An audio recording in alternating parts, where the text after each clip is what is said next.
Kompas hasil hitung cepat atau suara unggul sementara. Analisanya saya akan mengundang peneliti senior Litbang Kompas Bastian. Kita akan bergabung juga untuk melihat bagaimana hasil rata-rata tadi sudah di atas 50%, ada yang sudah 50,8, ada 56%, Bang Bes. Ini adalah, saya rasa ini adalah gestur yang tepat untuk menyambut semua perhitungan sementara dari rekan-rekan hasil hitung cepat Litbang Kompas yang paling dinanti, termasuk saya warga Jakarta. Ini adalah hasil sementara Pilkada Jakarta 2024. Ini bagaimana dari hasil yang sudah diolah teman-teman dari Litbang Kompas dari pagi hingga akhirnya TPS ditutup. Kemudian sekarang sudah pukul 15:11. Kita mulai dari Jakarta terlebih dahulu ya Bang Bes ya. Boleh, bagaimana kita melihat angka-angka yang sudah didapatkan per pukul 15:12 ini, mulai dari pasangan calon nomor urut 1, 2, dan 3. Analisa seperti apa yang bisa Anda berikan kepada kita? Kita mulai dari pasangan calon nomor urut 1, Ridwan Kamil dan Suswono, Bang Bes. Iya, Nitya. Kalau kita lihat di Jakarta, memang suara yang sudah masuk mencapai 50%. Bahkan bertambah, 50,25%. Bertambah 50,25%. Dan ini sudah bisa kita katakan dari sisi perolehan masing-masing sudah terlihat ada perbedaannya. Tapi kita belum bisa menyimpulkan. Kita lihat pertama, Pak Ridwan Kamil di sini mencapai 39,52%. Kemudian Dharma Pangrekun 10,37%. Dan Pak Pramono Anung dengan Pak Rano Karno ini leading 50,11%. Unggulnya memang kita bisa mulai melihat ya bagaimana perbedaan yang ada ya. Ya, perbedaannya kan kalau kita lihat antara nomor 1 dengan nomor 3 ini kan sekitar 10%. Ya, itu dalam quick count, dalam hitung cepat, perbedaan sampai 10% itu sudah tergolong perbedaan yang cukup signifikan. Ya, dengan demikian kelihatannya dari sini pemirsa juga bisa lihat bahwa posisi dari Pramono Anung dan Rano Karno ini memang benar-benar berada di posisi atas. Sudah bisa dikatakan memang suara unggul sementara diberikan kepada pasangan calon nomor urut 3 untuk Pramono Anung dan Rano Karno. Karena ini sudah pukul 15 begitu ya? Sudah pukul 15 dan kita bisa yakinkan di sini juga dari sisi reliabilitasnya. Apa itu reliabilitas, Nita? Jadi kita semuanya dari hasil yang kita dapatkan ini dari 400 sampel yang masuk 50%, berarti 200 TPS yang sudah masuk, kira-kira seperti itu. Dari 400-an ya? Ya, dari 200 TPS itu kita belah 2. 100 TPS dan 100 TPS dan kita lihat hasilnya sama atau tidak dia. Nah, ini salah satu uji yang kita sebut uji reliabilitas untuk menyatakan handal nggak hasilnya. Reliabilitasnya untuk menguji bagaimana hasilnya ini bisa diandalkan atau tidak begitu ya? Benar, terjadikah akan perubahan lagi lebih jauh setelah kita lihat antara sampel yang 50% tadi dibelah 2. Ya, hasilnya sebenarnya kalau kita lihat itu tidak menunjukkan suatu perubahan yang besar. Jadi korelasinya sangat kuat sekali yang menunjukkan antara wilayah 100 sampel dengan 100 sampel dan di cross hasilnya nggak jauh dari apa yang ada di sini juga. Apalagi 200 yang sudah mencapai tadi 50,50%. Dan kedepannya pun juga ketika dia mencapai 60%, 70%, 80% sampai berakhir pun juga itu akan terlihat bagaimana reliabilitasnya itu berjalan. Menarik bagaimana Bang Bes mengatakan bahwa ini selalu harus di cross check karena kan kalau sedang nanti begitu ya, saya yakin masyarakat punya pilihan masing-masing. Semua harus sabar, tapi kan semua harus kemudian menerima nanti apapun hasilnya. Tapi bagaimana kemudian Litbang Kompas terus mempertanggungjawabkan hasilnya? Karena ini kan menit demi menit, seberapa jauh ini kemudian akan bisa berubah ketika datanya sudah masuk 50,75% sekarang? Ya, naik lagi 50,75%. Ya, artinya sudah lebih 200 TPS yang masuk ke sini. Ya, nah. Kenapa kita katakan bahwa secara hati-hati terus-menerus kita cermati, jangan-jangan sebaran yang dapat pada saat ini adalah di wilayah-wilayah kantong. Betul. Dari dukungan salah satu calon. Iya, karena ini kan memang tersebar secara acak begitu ya, bisa saja. Acak, benar. Bisa saja menumpuk pada satu wilayah atau lebih dulu dihitung di wilayah tersebut dibandingkan dengan wilayah lain. Tapi dengan melihat tadi yang saya katakan reliabilitas, itu terlihat handal. Ya, artinya ini berjalan secara acak dan benar-benar berjalan secara reliable. Ya, dapat dikatakan handal dari waktu ke waktu, dari sampel ke sampel, dan kira-kira sampai pada akhirnya di posisi 100%, yang akan terjadi adalah coba kita lihat berubah jauh nggak dengan hal ini gitu kan. Oke, harapannya sih memang kehati-hatian ini yang akan membuat kita selalu on the right track, begitu kan ya Bang Bes persis ya. sekali. Kalau saya lihat ini kan adalah page utama atau halaman utama dari Hitung Cepat Litbang Kompas. Kita lihat ada beberapa di sebelah kiri ini ada sebaran sampel, kemudian juga perbandingan dengan pilkada sebelumnya, dan di bawah menarik adalah Hitung Cepat, ada perolehan suara dan tingkat partisipasi, kemudian yang tadi Anda katakan reliabilitas begitu ya. Sejauh mana kemudian 3 faktor ini biasa digunakan untuk cross dan mendapatkan hasil yang benar-benar terverifikasi, khususnya untuk di Jakarta lah, kita punya 3 calon di sini soalnya, bukan hanya 2. Ya. Nah, kalau kita bicara dari segi sebaran sampel misalnya, kalau kita klik di sana dan kita tampilkan sebaran sampel yang diambil dalam Pilkada Jakarta ini, yang sebanyak 400 dari seluruh wilayah di DKI Jakarta ini, itu terlihat sekali sebarannya begitu merata di masing-masing wilayah, ya. Dan ini memang merepresentasikan dari masing-masing kekuatan ataupun individu yang menjadi pemilih di wilayah itu. Ya, itu satu faktor. Makanya kita penting untuk melihat bagaimana sebaran sampel di sini. Itu faktor pertama. Kemudian yang kedua, di sini juga kita lihat juga ada yang ini yang disebut dengan reliabilitas. Oke, ini Anda katakan tadi ya. Ada 2 garis di sini. Bisa dijelaskan Bang Bes, apa arti dari garis merah mengacu kepada pasangan calon nampaknya nih ya? Jadi Nitya, dan ini ada 2 jenis, ada 2 jenis grafik yang kalau kita lihat apa bedanya? Sama kan? Nah, saya jelaskan di sini. Pertama, grafik yang di sini adalah grafik menunjukkan ketika sampel kita belah 2. Tadi masuk berapa? 50%. Katakanlah sudah 51%. Kalau kita cek di situ artinya sekitar 210 kira-kira segitu. 210 sampel atau 220 sampel TPS yang masuk. Dari 220 sampel TPS yang masuk itu kita belah 2. Yaitu satu grafik yang ada di sini ya. 100 sekian sampel dan yang satu lagi ada di sini. Ya, fungsinya untuk kemudian di cross. Fungsinya gitu ya? untuk kita lihat polanya. Jam 3 tidak boleh ada perhitungan.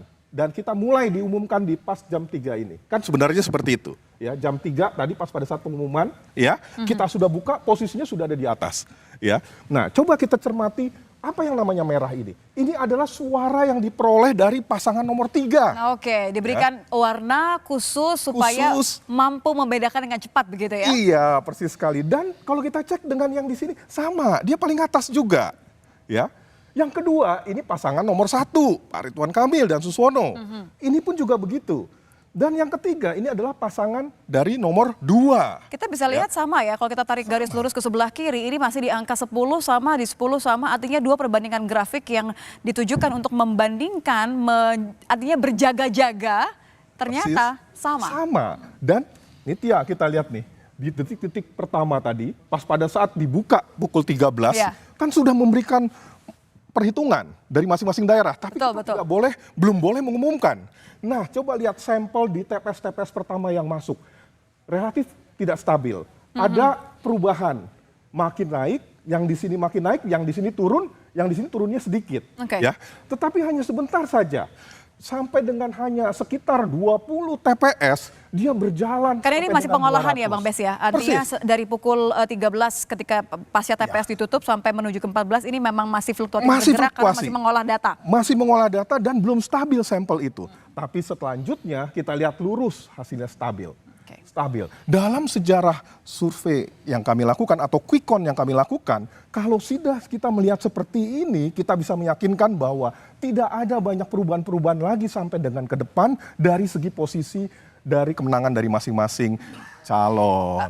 Out of curiosity, apa yang terjadi kalau katakan saja di antara 2 grafis ini di pukul 15 mungkin ya, ini masih terjadi perbedaan antara grafik yang pertama dengan grafik yang kedua. Apa yang memungkinkan hal itu terjadi dan apa yang akan dilakukan? Artinya di situ belum stabil.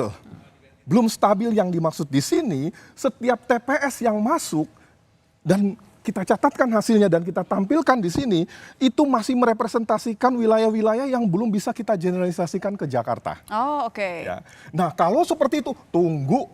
Jangan cepat-cepat. Sabar. Apalagi ini kan kompetitif persaingannya.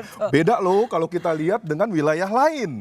yang sudah nyata hasilnya di Jawa Barat, Jawa Tengah, kemudian Jawa Timur, itu semuanya sudah nyata hasilnya. Kalau nanti kita lihat, kita cek ya. Kita akan bandingkan setelah ini nanti ya. Tapi Jakarta memang luar biasa dan ini punya implikasi juga ke depannya. Artinya kalau memang ini akan terus berlangsung seperti ini, biasanya seperti itu tentu saja.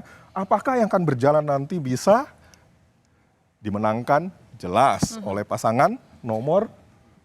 Jadi Ya, tidak tetapi, mungkin karena ini sudah disusun dengan sistem kehati-hatian artinya dan terus di cross check, tidak mungkin ketika kita lihat ini sudah menunjukkan ada garis lurus begitu ya, di tengah-tengah akan ada fluktuasi lagi, itu biasanya tidak terjadi.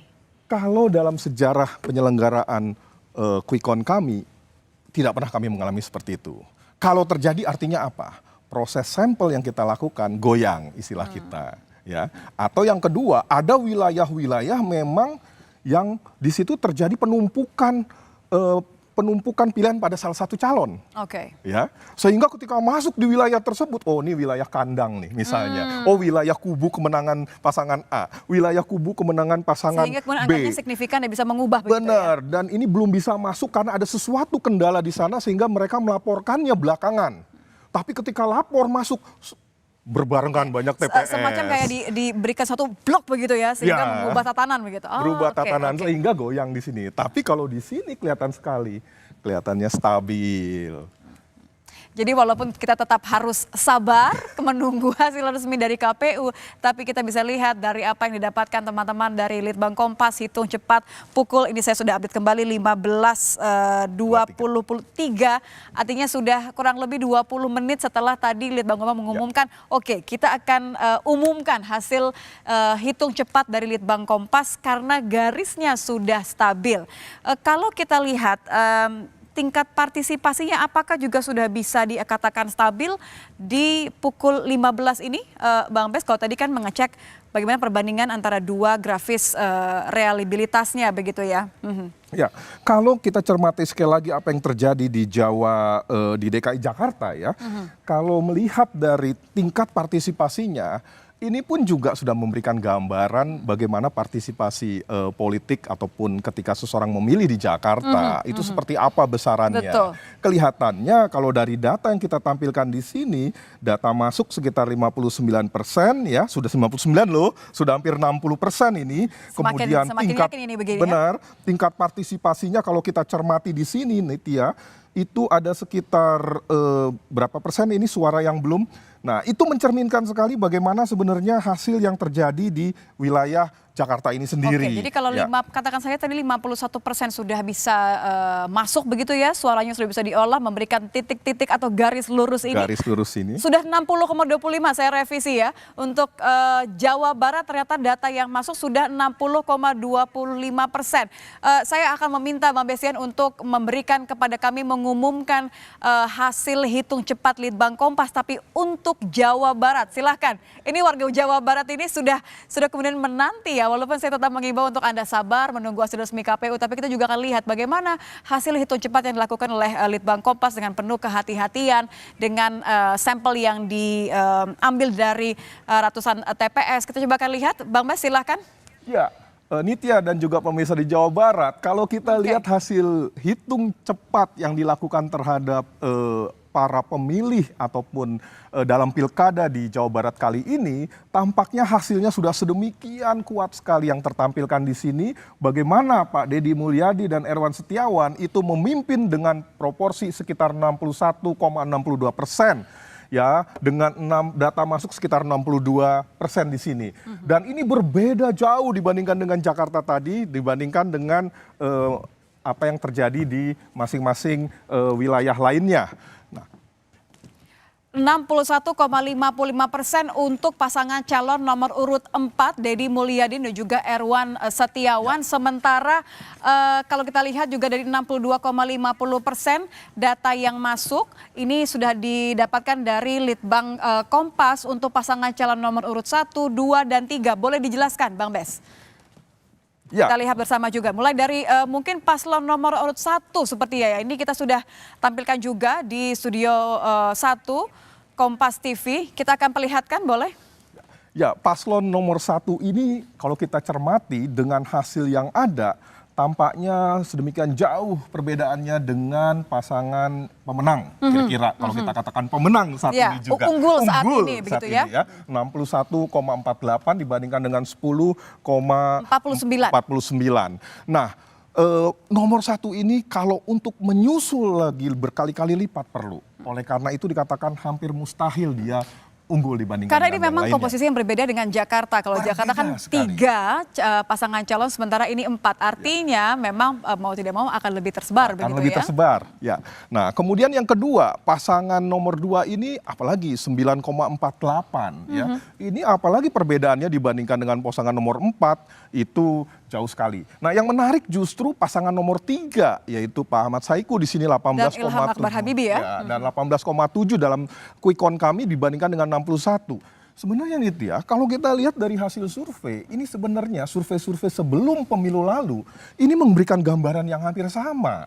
Bagaimana saat itu sudah jelas sekali pasangan nomor 4 itu leading. Oke, dengan unggul hasil- begitu ya. Unggul dengan hasil sekitar 65%. Jadi sebenarnya kalau 65% dengan katakanlah sekarang 15,27 begitu ya, 61,46%, aman untuk mengatakan bahwa untuk sementara hasil hitung cepat Litbang Kompas mengatakan pasangan calon nomor urut 4 unggul Ya. di Jawa Barat. Iya, kita bisa yakinkan di sini bahwa memang pasangan nomor 4 itu unggul di Jawa Barat dengan hasil sekitar 60% tadi. Oke, apalagi karena suara yang sudah masuk ini 64% begitu ya. Dari total 100% TPS yang kita cermati di Jawa Barat. Oke, kalaupun memang angkanya bisa berubah ya Bang Bes, terutama untuk koma-komanya begitu ya. Kita lihat di sini kan kalau paslon nomor 1 10,44 mungkin bisa berubah, 9,46 bisa berubah, 18,60 bisa berubah, tapi tetap gapnya begitu jauh dengan 61,50% sudah stabil. Sudah stabil. Kenapa demikian? Ada 2 alasan. Yang pertama, hitung cepat ini menggunakan margin of error 1%, plus minus 1%. Artinya kalau nomor 4, ya pasangan nomor 4 yang kita katakan unggul di sini dengan 61,5%, hasil dia kemungkinan tidak akan jauh dari 61,5 plus 1%, atau 61,5 dikurangi 1%. Oke. Jadi sekitar 60 sampai dengan 62. 62,50% begitu Dia ya. berada di sekitar situ. Coba bayangkan dengan pasangan-pasangan yang lain. Apakah mereka mampu bisa untuk mengejar menambahkan atau mengejar sekitar dengan hasil itu? 50%-an lagi gitu artinya kan ya. 50%-an. Padahal margin of error-nya 1%. 1%. Terlalu jauh. Ya, kemudian yang kedua, kita lihat juga sekali lagi reliabilitasnya. Seberapa stabilnya masing-masing yang ditampilkan oleh pasangan ini. Kan sudah stabil tadi semuanya juga, seperti yang terjadi di Jakarta. Kenapa stabil? Dalam posisi sekitar 64% TPS yang sudah dikumpulkan dan perubahan-perubahannya tidak terjadi jauh lagi di situ. Itu yang kita katakan sudah handal hasil ini. Dengan plus minusnya 1%, kita yakinkan bahwa pasangan nomor 4 meninggalkan pasangan-pasangan lainnya sedemikian signifikan. Oke, kalau tadi kan Jakarta sudah Bang Bes jelaskan juga bagaimana mencoba untuk menakar reliabilitasnya. Tapi kalau Jawa Barat nampaknya memang sudah bisa dikatakan aman, stabil nih Tia, dikatakan ini sudah unggul. Saya penasaran dengan 2 wilayah lainnya. Ini kan juga cagup-cawagup yang bertarung kan juga luar biasa sekali begitu kompetitif. Saya ingin lihat kemudian di Jawa Tengah terlebih dahulu. Bagaimana Bang Bes, kita lihat bersama-sama. Kami akan tampilkan hasil hitung cepat dari Litbang Kompas untuk wilayah Jawa Tengah. Ada 2 pasangan calon di situ, Andika Perkasa Hendrar Prihadi dan juga Ahmad Lutfi Tajiasin Maimun. Kalau kita lihat, wah ini bergerak terus begitu ya. Memang ini disusun untuk kemudian menyesuaikan dengan hasil hitung cepat dari Litbang Kompas. Analisa apa yang bisa Anda bagikan kepada kami, Bang Bes? Ya, kalau kita lihat di Jawa Tengah, kembali lagi ini menunjukkan suatu situasi yang memang kita cermati dari awal agak sedikit berubah. Ya. Ketika kita cermati di bulan lalu, posisinya masih bersaing ketat. Nah, rupanya tipis sekali. Nah, rupanya saat ini terjadi suatu perubahan atau tambahan yang sedemikian signifikan bagi pasangan nomor 2. Nomor urut 2. Dan di sini mendapatkan 59,94. Ya, ini suatu perbedaan yang cukup jauh signifikan ya. Sangat signifikan dibandingkan dengan pasangan nomor 1 di sini. Dan di sini pun kita yakinkan juga sama seperti tadi. yaitu dengan melihat margin of error plus minus 1% 1%. tadi, ditambah lagi dengan reliabilitas dari masing-masing wilayah ataupun TPS yang sudah terkumpul, Nitya, kita bisa yakinkan di sini kembali bahwa pasangan nomor 2 memang berada dalam posisi yang cukup signifikan meninggalkan. Karena kan kalau kita lihat kan ini sebenarnya suara yang masuk sudah 74%. Sebenarnya lebih daripada apa yang kita lihat tadi bersama-sama di Jawa Barat. Jawa Barat Jawa Barat kan masih 60-an, ini sudah 74. Anda bisa katakan bahwa suara unggul ini sudah stabil, kita simak bersama? Sudah stabil, kita yakinkan berdasarkan pengalaman, berdasarkan juga hasil kajian-kajian kami sebelumnya, dan melihat grafiknya sudah cocok begitu ya? Sudah cocok, itu semuanya kita yakinkan bahwa nomor 2 unggul. Oke, unggul dalam hitung cepat Litbang Kompas 40,32% untuk pasangan calon nomor urut 1 di Jawa Tengah, untuk urut nomor 2 59,68%. Kita akan lihat bagaimana di Jawa Timur. Kita sudah membuat masyarakat Jawa Timur menunggu sampai akhir ini, katakan Nitya, kenapa sampai akhir? Kita akan lihat bersama-sama ya bagaimana hasil hitung cepat Litbang Kompas, suara unggul di Jawa Timur 1, 2, dan 3. Silahkan ini bergerak maju sesuai dengan hasil yang diolah oleh Litbang Kompas. Nomor 2 nampaknya melaju dengan cepat ini ya Bang Bes ya. Benar sekali ya. Dan ini pun juga mengkonfirmasikan hasil-hasil survei sebelumnya Nitya. Bagaimana dari hasil-hasil sebelumnya pasangan nomor 2 ini selalu berjarak jauh dibandingkan dengan nomor 3 maupun nomor 1. Dan kali ini menunjukkan, terbukti hasil hitung cepat menunjukkan bahwa pasangan nomor 2 memperoleh 58,43% plus minus 1%. Ya. Sementara, jadi ini lagi-lagi stabil angkanya. Saya bisa katakan bahwa ini unggul sementara di 58,43% bagi pasangan calon nomor urut 2 di Jawa Timur ya Bang Bes ya. Iya, benar sekali Nitya. Dan ini sudah stabil dan kita yakinkan Jawa Timur selesai. Karena sudah 70% yang masuk suaranya artinya. 70% mirip dengan Jawa Tengah. Selesai juga dari sisi perolehan. Betul, dan Jawa Barat juga dengan jarak yang sedemikian jauh selesai. Yang dinanti adalah Jakarta. Bagaimana dengan hasil hitung cepat Litbang Kompas dari Jakarta? Tetaplah bersama kami di Suara Unggul Kompas TV, independen, terpercaya.